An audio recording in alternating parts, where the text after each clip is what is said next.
Shalom, kita jumpa lagi dalam program Gerakan Membaca Alkitab. Ada di hari yang ke-105, kita akan membaca dari kitab 1 Raja-Raja pasal 18 sampai pasal 20. Sebelum membaca Alkitab, mari berdoa. Bapa di surga, kami umat-Mu siap untuk membaca lagi firman Tuhan dari Alkitab di hari ini. Karena itu kami bermohon, kiranya Engkau memberkati kami dengan karunia hikmat surgawi untuk dapat mengerti setiap perkataan firman-Mu.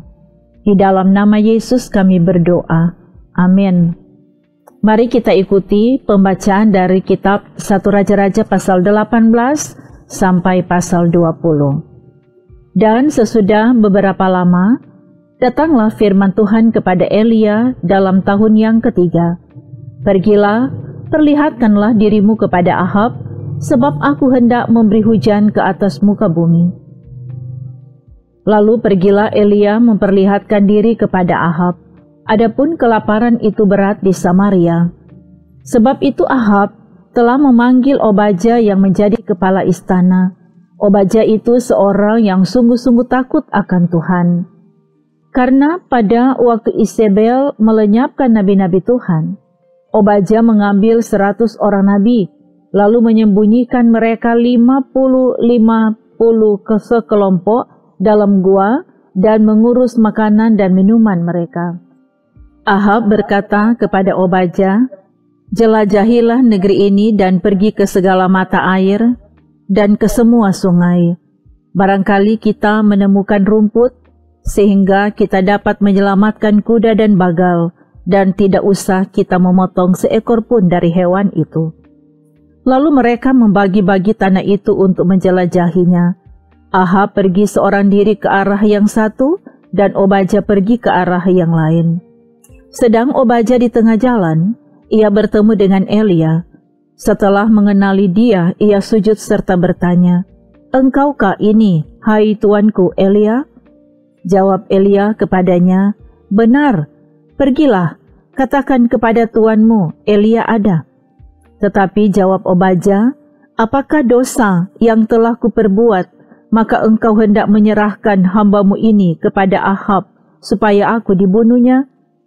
Demi Tuhan Allahmu yang hidup, sesungguhnya tidak ada bangsa atau kerajaan yang tidak didatangi seruhan tuanku Ahab untuk mencari engkau. Dan apabila orang berkata ia tidak ada, maka ia menyuruh kerajaan atau bangsa itu bersumpah bahwa engkau tidak ditemukan di sana. Dan sekarang engkau berkata, pergilah katakan kepada tuanmu, Elia ada. Mungkin terjadi apabila aku sudah pergi daripadamu, Roh Tuhan mengangkat engkau ke tempat yang tidak ku ketahui. Kalau aku sampai kepada Ahab untuk memberitahukannya, dan engkau tidak didapatinya, tentulah ia akan membunuh aku, padahal hambamu ini dari sejak kecil takut akan Tuhan. Tidakkah diberitahukan kepada tuanku apa yang telah kulakukan pada waktu Isabel membunuh nabi-nabi Tuhan? Bagaimana aku menyembunyikan 100 orang nabi-nabi Tuhan dalam gua, 50 sekelompok, dan mengurus makanan dan minuman mereka? Dan sekarang mengapa engkau ini berkata, pergilah katakan kepada tuanmu, Elia ada, ia pasti akan membunuh aku." Jawab Elia, "Demi Tuhan semesta alam yang hidup, yang kulayani, sesungguhnya hari ini juga aku akan memperlihatkan diri kepadanya." Lalu pergilah Obadya menemui Ahab dan memberitahukan hal itu kepadanya. Kemudian Ahab pergi menemui Elia. Segera sesudah Ahab melihat Elia, ia berkata kepadanya, "Engkaukah itu yang mencelakakan Israel?" Jawab Elia kepadanya, "Bukan aku yang mencelakakan Israel, melainkan engkau ini dan kaum keluargamu, sebab kamu telah meninggalkan perintah-perintah Tuhan, dan engkau ini telah mengikuti para Baal. Sebab itu suruhlah mengumpulkan seluruh Israel ke Gunung Karmel, juga nabi-nabi Baal yang 450 orang itu, dan nabi-nabi Asyera yang 400 itu, yang mendapat makan dari meja istana Isabel." Ahab mengirim orang ke seluruh Israel dan mengumpulkan nabi-nabi itu ke Gunung Karmel. Lalu Elia mendekati seluruh rakyat itu dan berkata, "Berapa lama lagi kamu berlaku timpang dan bercabang hati? Kalau Tuhan itu Allah, ikutilah Dia, dan kalau Baal, ikutilah Dia." Tetapi rakyat itu tidak menjawabnya sepatah kata pun. Lalu Elia berkata kepada rakyat itu, "Hanya aku seorang diri yang tinggal sebagai nabi Tuhan, padahal nabi-nabi Baal itu ada 450 orang banyaknya.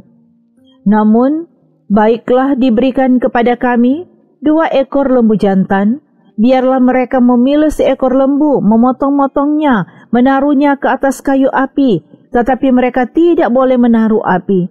Aku pun akan mengolah lembu yang seekor lagi, meletakkannya ke atas kayu api dan juga tidak akan menaruh api.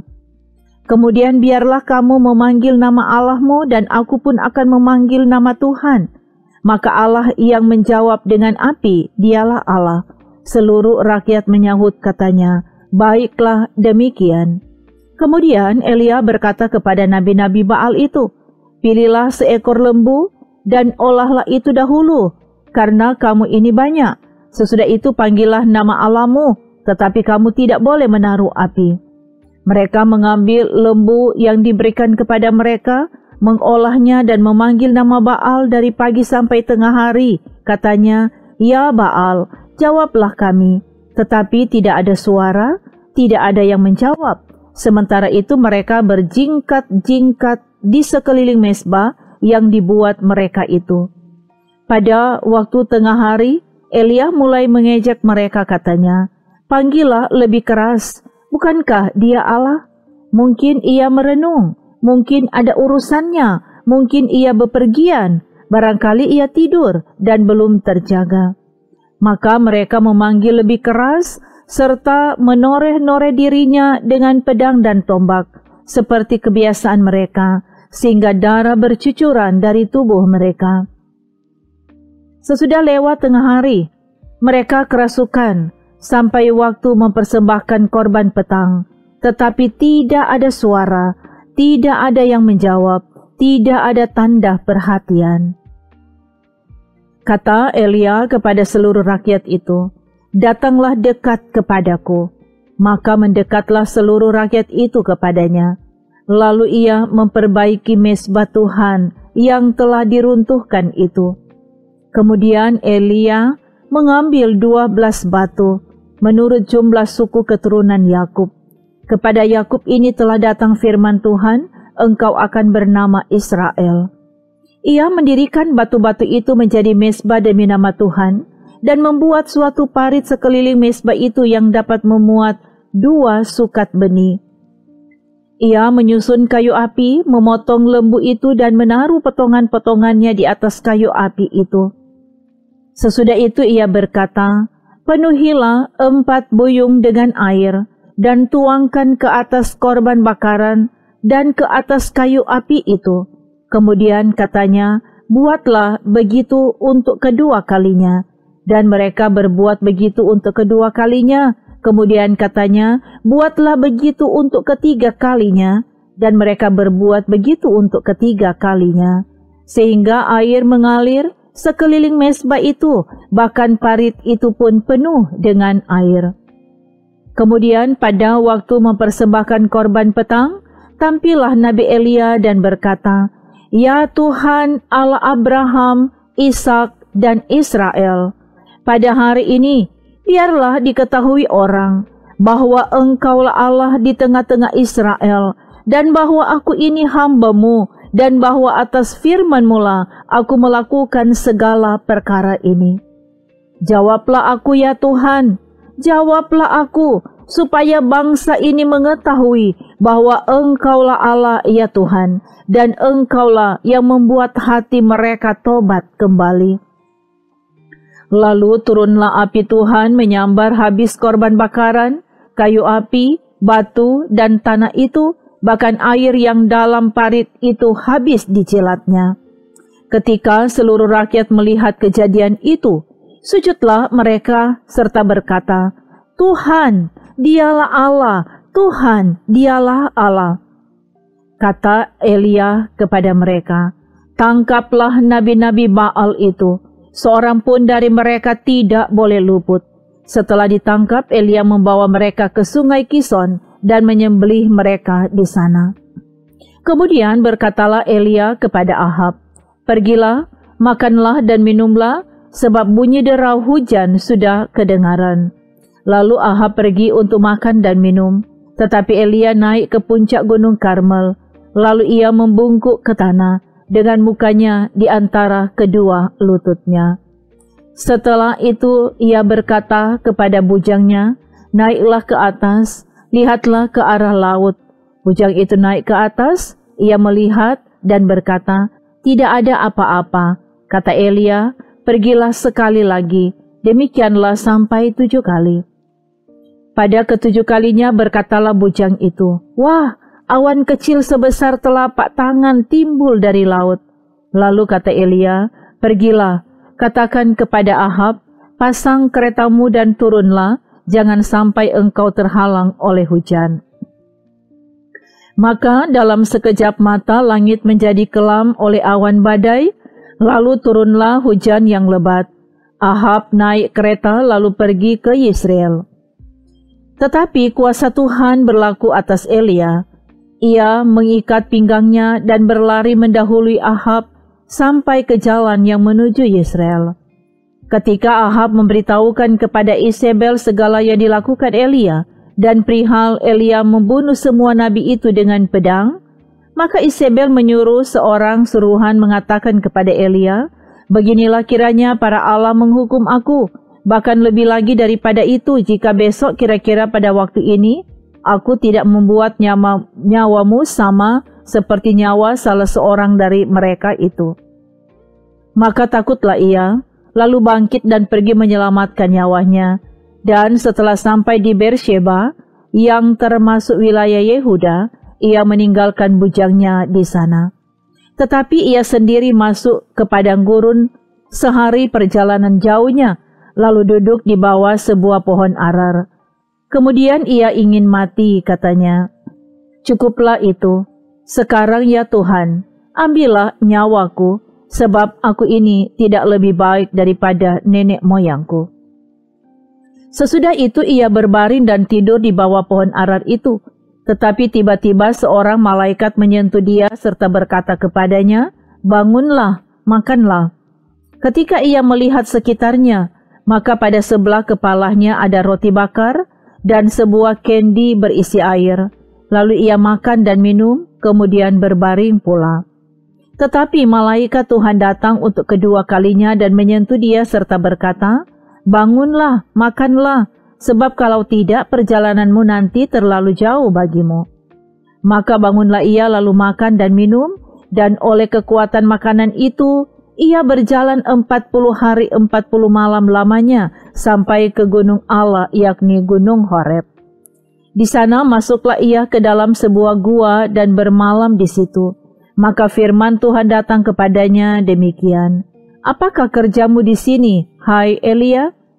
Jawabnya, "Aku bekerja segiat-giatnya bagi Tuhan Allah semesta alam, karena orang Israel meninggalkan perjanjianmu, meruntuhkan mesbah-mesbahmu, dan membunuh nabi-nabimu dengan pedang. Hanya aku seorang dirilah yang masih hidup, dan mereka ingin mencabut nyawaku." Lalu firman-Nya, "Keluarlah dan berdiri di atas gunung itu di hadapan Tuhan." Maka Tuhan lalu, angin besar dan kuat yang membelah gunung-gunung dan memecahkan bukit-bukit batu, mendahului Tuhan. Tetapi tidak ada Tuhan dalam angin itu. Dan sesudah angin itu datanglah gempa, tetapi tidak ada Tuhan dalam gempa itu. Dan sesudah gempa itu datanglah api, tetapi tidak ada Tuhan dalam api itu. Dan sesudah api itu datanglah bunyi angin sepoi-sepoi basah. Segera sesudah Elia mendengarnya, ia menyelubungi mukanya dengan jubahnya, lalu pergi keluar dan berdiri di pintu gua itu. Maka datanglah suara kepadanya yang berbunyi, "Apakah kerjamu di sini, hai Elia?" Jawabnya, "Aku bekerja segiat-giatnya bagi Tuhan Allah semesta alam, karena orang Israel meninggalkan perjanjian-Mu, meruntuhkan mesbah-mesbah-Mu, dan membunuh nabi-nabi-Mu dengan pedang. Hanya aku seorang dirilah yang masih hidup, dan mereka ingin mencabut nyawaku." Firman Tuhan kepadanya, "Pergilah, kembalilah ke jalan-Mu, melalui padang gurun ke Damsyik, dan setelah engkau sampai, engkau harus mengurapi Hazael menjadi raja atas Aram. Juga Yehu cucu Nimsi haruslah kau urapi menjadi raja atas Israel, dan Elisa bin Safat dari Abel Mehola harus kau urapi menjadi nabi menggantikan engkau. Maka siapa yang terluput dari pedang Hazael akan dibunuh oleh Yehu, dan siapa yang terluput dari pedang Yehu akan dibunuh oleh Elisa. Tetapi aku akan meninggalkan 7.000 orang di Israel, yakni semua orang yang tidak sujud menyembah Baal dan yang mulutnya tidak mencium dia." Setelah Elia pergi dari sana, ia bertemu dengan Elisa bin Safat yang sedang membajak dengan 12 pasang lembu, sedang ia sendiri mengemudikan yang ke-12. Ketika Elia lalu dari dekatnya, ia melemparkan jubahnya kepadanya. Lalu Elisa meninggalkan lembu itu dan berlari mengikuti Elia, katanya, "Biarkanlah aku mencium ayahku dan ibuku dahulu, lalu aku akan mengikuti engkau." Jawabnya kepadanya, "Baiklah, pulang dahulu dan ingatlah apa yang telah kuperbuat kepadamu." Lalu berbaliklah ia daripada Elia, ia mengambil pasangan lembu itu, menyembelihnya dan memasak dagingnya dengan bajak lembu itu sebagai kayu api. Ia memberikan daging itu kepada orang-orangnya, kemudian makanlah mereka. Sesudah itu bersiaplah ia lalu mengikuti Elia dan menjadi pelayannya. Ben-Hadad, Raja Aram, mengumpulkan seluruh tentaranya. 32 orang raja bersama-sama dia beserta kuda dan kereta. Lalu ia maju, ia mengepung Samaria dan memeranginya. Kemudian ia mengirim utusan ke kota itu kepada Ahab Raja Israel dengan pesan, "Beginilah pesan Ben-Hadad, emasmu dan perakmu adalah milikku, dan juga istri-istri dan anak-anakmu yang cantik-cantik adalah milikku." Raja Israel menjawab, katanya, "Seperti bicaramu itulah, ya tuanku raja, aku ini dengan segala yang ada padaku adalah milikmu." Sesudah itu utusan-utusan itu kembali dan berkata, "Beginilah pesan Ben-Hadad, memang aku telah menyuruh orang kepadamu mengatakan, emas dan perakmu, istri-istri dan anak-anakmu harus kau serahkan kepadaku. Tetapi besok kira-kira pada waktu ini, aku akan menyuruh pegawai-pegawaiku kepadamu, dan mereka akan menggeledah rumahmu dan rumah pegawai-pegawaimu, maka segala yang mereka lihat dan ingini akan mereka ambil dan mereka bawa." Lalu Raja Israel memanggil semua tua-tua negeri itu dan berkata, "Camkanlah, orang ini mengikhtiarkan kecelakaan kita, sebab ia telah menyuruh orang kepadaku, meminta istri-istriku, anak-anakku, emas dan perakku, dan aku tidak menolak memberikannya kepadanya." Lalu kata semua tua-tua dan segenap rakyat itu kepadanya, "Jangan dengarkan, jangan luluskan." Sebab itu ia berkata kepada utusan-utusan Ben-Hadad, "Katakanlah kepada tuanku raja, segala yang pertama kali kau suruhkan kepada hambamu ini, aku akan melakukannya. Tetapi tuntutan yang kemudian ini tidak dapat kupenuhi." Lalu pergilah utusan-utusan itu dan menyampaikan jawab itu kepada Ben-Hadad. Ben-Hadad menyuruh orang kepada Ahab dengan pesan, "Beginilah kiranya para Allah menghukum aku, bahkan lebih lagi daripada itu jika rakyat yang mengikut aku masih dapat menjemput segenggam penuh debu puing Samaria." Tetapi Raja Israel menjawab, katanya, "Katakanlah, orang yang baru menyandangkan pedang, janganlah memegahkan diri seperti orang yang sudah menanggalkannya." Segera sesudah Ben-Hadad mendengar perkataan itu, pada waktu itu sedang minum-minum dengan raja-raja di pondok, berkatalah ia kepada pegawai-pegawainya, "Aturlah barisanmu." Lalu mereka mengatur barisannya melawan kota itu. Tetapi tiba-tiba tampillah seorang nabi kepada Ahab Raja Israel, serta berkata, "Beginilah firman Tuhan, Sudahkah kau lihat semua orang yang sangat ramai itu? Bahwasannya pada hari ini aku akan menyerahkan mereka ke dalam tanganmu, supaya engkau tahu bahwa akulah Tuhan. Lalu bertanyalah Ahab, dengan bantuan siapa? Jawabnya, beginilah firman Tuhan, dengan bantuan orang-orang muda, pengiring kepala-kepala daerah. Tanyanya pula, siapakah yang akan memulai perang? Jawabnya, engkau. Kemudian ia menghitung jumlah orang-orang muda, pengiring kepala-kepala daerah itu. Ada 232 orang banyaknya, dan sesudah mereka itu, ia menghitung jumlah seluruh rakyat, yakni segenap orang Israel, ada 7.000 orang banyaknya. Lalu mereka maju menyerang pada waktu tengah hari, sementara Ben-Hadad minum-minum sampai mabuk di pondoknya, bersama dengan ke-32 raja yang membantunya. Ketika orang-orang muda pengiring kepala-kepala daerah itu maju menyerang lebih dahulu, maka Ben-Hadad menyuruh orang menyelidiknya, dan mereka memberitahukan kepadanya demikian. Ada orang-orang maju menyerang dari Samaria. Lalu katanya, entah mereka datang dengan maksud damai, entah dengan maksud perang, tangkaplah mereka hidup-hidup. Sementara itu keluarlah mereka itu dari dalam kota, yakni orang-orang muda pengiring kepala-kepala daerah dan juga tentara yang mengikuti mereka. Lalu mereka masing-masing membunuh lawan yang dihadapinya, sehingga orang Aram itu melarikan diri dan dikejar oleh orang Israel. Tetapi Ben-Hadad, raja Aram, dapat meluputkan diri dengan naik kuda beserta sejumlah orang berkuda. Juga raja Israel maju, lalu memusnahkan kuda dan kereta itu dan mendatangkan kekalahan yang besar kepada orang Aram. Lalu tampillah nabi itu kepada raja Israel dan berkata kepadanya, baiklah, kuatkanlah hatimu, pertimbangkan dan pikirkanlah apa yang harus kau perbuat, sebab pada pergantian tahun Raja Aram akan maju menyerang engkau. Pegawai-pegawai Raja Aram berkata kepadanya, Allah mereka ialah Allah gunung, itulah sebabnya mereka lebih kuat daripada kita. Tetapi apabila kita berperang melawan mereka di tanah rata, pastilah kita lebih kuat daripada mereka. Bertindaklah begini, pecatlah raja-raja itu masing-masing dari kedudukannya, dan angkatlah bupati-bupati menggantikan mereka. Lalu kerahkanlah tentara sebanyak tentara yang telah gugur dari pihakmu itu, demikian pula kuda dan kereta sebanyak yang dahulu. Marilah kita berperang melawan mereka di tanah rata, pastilah kita lebih kuat daripada mereka. Raja mendengarkan usul mereka dan bertindak demikian. Dalam tahun yang berikutnya, Ben-Hadad memeriksa barisan orang Aram, lalu ia maju ke Afek untuk berperang melawan orang Israel. Orang Israel pun memeriksa barisannya, dan setelah dibekali mereka berangkat menghadapi orang Aram. Orang Israel berkemah di hadapan mereka seperti dua kawanan kambing, sedang orang Aram telah datang membanjiri negeri itu.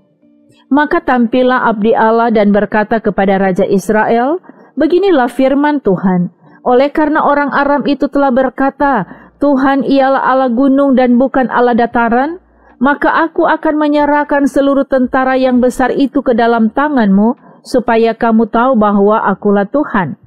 7 hari lamanya mereka berkemah berhadap-hadapan, tetapi pada hari yang ke-7 mulailah pertempuran, dan pada suatu hari, orang Israel menewaskan 100.000 orang berjalan kaki dari orang Aram itu. Orang-orang yang masih tinggal melarikan diri ke Afek, ke dalam kota, tetapi temboknya roboh, menimpa ke-27.000 orang yang masih tinggal itu. Sementara itu Ben-Hadad melarikan diri dan masuk ke kota dan bersembunyi dari satu kamar ke kamar yang lain. Lalu berkatalah pegawai-pegawainya kepadanya, ketahuilah, kami telah mendengar bahwa raja-raja kaum Israel itu adalah raja-raja pemurah. Marilah kita menaruh kain kabung pada pinggang kita dan tali pada kepala kita, dan dengan demikian keluar menghadap Raja Israel. Barangkali ia akan menyelamatkan nyawamu. Lalu mereka melilitkan kain kabung pada pinggang mereka dan tali pada kepala mereka. Kemudian mereka pergi menghadap Raja Israel sambil berkata, Hambamu Ben-Hadad berkata, kiranya tawanku membiarkan aku hidup. Jawabnya, masih hidupkah dia? Dia saudaraku. Orang-orang itu menganggap hal itu sebagai tanda yang baik, maka segeralah mereka berpegang pada perkataannya itu lalu berkata, memang saudaramu Ben-Hadad.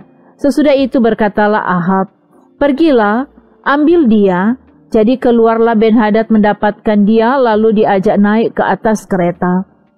Kata Ben-Hadad kepadanya, kota-kota yang telah diambil bapakku dari pihak bapamu akan kukembalikan. Engkau boleh juga membuat pasar bagimu di Damsyik, seperti yang dibuat bapakku di Samaria. Dan aku sendiri, kata Ahab, akan membiarkan engkau pergi dengan perjanjian. Lalu ia mengadakan perjanjian dengan dia dan membiarkannya pergi. Seorang dari rombongan Nabi berkata kepada temannya atas perintah Tuhan, pukullah aku. Tetapi orang itu menolak memukulnya. Lalu ia berkata kepadanya, oleh sebab engkau tidak mendengarkan suara Tuhan, ketahuilah apabila engkau pergi daripadaku, seekor singa akan menerkam engkau. Dan ketika orang itu pergi daripadanya, maka seekor singa bertemu dengan dia lalu menerkam dia. Kemudian Nabi itu bertemu dengan orang lain lalu ia berkata, pukullah aku. Orang itu memukul dan melukai dia. Sesudah itu Nabi itu pergi dan berdiri menantikan raja di jalan, sambil menyamar dengan membubuh kain pembalut pada matanya. Pada waktu raja lewat, ia mengadukan halnya kepada raja, katanya, ketika hambamu ini maju ke tengah pertempuran, tiba-tiba ada seorang meninggalkan barisan dan membawa seorang kepadaku sambil berkata, jagalah orang ini, jika ia hilang dengan cara bagaimanapun juga, maka nyawamu adalah ganti nyawanya, atau engkau harus membayar setalenta perak. Ketika hambamu ini repot sana-sini, orang itu menghilang. Kemudian Raja Israel itu berkata kepadanya, begitu jugalah hukumanmu, engkau sendiri telah menetapkannya. Lalu segeralah ia membuka kain pembalut itu dari matanya, sehingga Raja Israel mengenali dia sebagai seorang dari rombongan Nabi. Kata Nabi itu kepadanya, beginilah firman Tuhan, oleh karena engkau telah membiarkan lolos orang yang dikhususkan bagiku untuk ditumpas, maka nyawamu adalah ganti nyawanya, dan rakyatmu ganti rakyatnya. Lalu Raja Israel pergi ke istananya dengan kesal hati dan gusar, maka sampailah ia di Samaria. Demikianlah bacaan firman Tuhan di hari ini. Mari kita berdoa. Ya Tuhan Allah, kami sungguh bersyukur karena kami boleh membaca lagi firman Tuhan dari Alkitab di hari ini. Kami percaya kebenaran firman ini jadi berkat dalam hidup kami. Karena itu Engkau memberkati semua yang mengikuti pelayanan ini. Dalam segala keadaan hidup mereka, Tuhan yang turut bekerja. Kalau mereka bergumul, kalau mereka dalam keadaan sakit, kami mohon Tuhan yang kuatkan dan teguhkan iman, Tuhan yang jamah dan pulihkan. Bahkan ketika ada dalam berbagai sukacita, disempurnakan di dalam Tuhan. Terima kasih ya Bapa, kami bersyukur. Di dalam nama Tuhan Yesus kami berdoa. Amin. Demikianlah pembacaan Alkitab di hari ini. Terima kasih karena saudara sudah mengikutinya. Tuhan Yesus memberkati. Shalom.